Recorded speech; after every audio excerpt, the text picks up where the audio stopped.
Hi dear viewers, I am Kalaivani from SNS College of Pharmacy and Health Sciences and working as an assistant professor.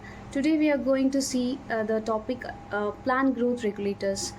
Plant growth regulators is nothing but they are the organic compounds, or they are also called as plant growth hormones or phytohormones. And other than the nutrients that is we are giving to the fertilizers or something like that, these plant growth regulators or the phytohormones affect the complete plant life cycle, even including the germination, rooting, growth, flowering, fruit ripening or foliage, and sometimes even death in low concentrations. If the plant growth regulators are very low, the plant may get died. And if the plant growth regulators or the hormones are in very good manner, the plant can give a very good yield and even the pharmacological action, or if the medicinal plants have been boosted up with the plant growth regulators. So generally plant hormones are broadly grouped under 5 major categories, and they are Auxins, Gibberellins, Cytokinins, Abscisic Acid and Ethylene. So Auxins help for the cell elongation in a plant germination, and Gibberellins helps in the cell elongation plus cell division, which will be translated into a very good newer growth. And the Cytokinins gives cell division and inhibits the senescence. Abscisic acid gives the abscission of leaves and fruits, and ethylene will be promoting the senescence, epinasty and fruit ripening.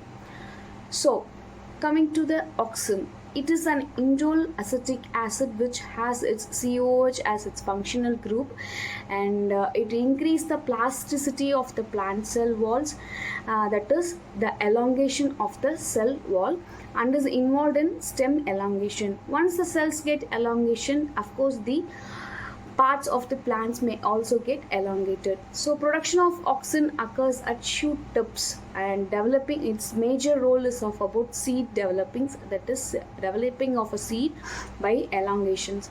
So physiological effects of auxin or cell elongation and expansion: initiation of adventitious roots since it is present in the root shoot and root tips, and abscission, that is loss of leaves, and flower initiation, fruit development, and apical dominance. Lateral branch growth is inhibited near the shoot apex but less so farther from the tip. The synthetic oxygens or indole 3-butyric acid, that is we will be calling it as an IBA, and 2-naphthoxyacetic acid NOA, alpha or A-naphthyl acetic acid NAA, that is NAA, naphthyl acetic acid, and 1-naphthyl acetamide NAD. So these are the synthetic groups of the auxins which contain COH as its functional group. And coming to the next part, that is gibberellin, we'll also call it as a gibberellic acid, and it produces in the roots and young leaves. And we can see the structure that it contains a COH, CH3, CH2 as and OH as its functional groups, and the physiological effects of it are gibberellins. And now it is also known for its essential work in the stem elongation too, and it is also having the physiological effects of cell division, cell elongation, stimulating the fruit developments, flowering development, and from the seed generation, or means from the seed germination to fruit development, it is being very effective. So you can see even the picture that which gibberellin given fruits enlargement. And next one is cytokinin. Yeah, here we are having 2 natural products or synthetic products, that is zeolin and zeatin and kinetin. So they'll be having the majorly NH and CH2 groups, and these are either natural zeatin or synthetic kinetin compounds with significant growth regulating activity, and they are physiological effects of promotion of cell division. External application of cytokinin promotes the growth of lateral buds, and cytokinin breaks the dormancy of many seeds and also promotes germination. So application of cytokinin delays the process of aging in plants. And coming to the abscisic acid, we all know abscission in the plants, so preventing this, it is called as abscisic acid, and it is of COOH-CH3 as its functional groups. And abscisic acid is produced chiefly in matured green leaves and in fruits. So producing in mature leaves, roots then transported to shoots. And physiological effects: stress response and stimulated stomatal closure, inhibit premature germination of the seeds, induce bud dormancy in a variety of plants, and seed dormancy maintenance.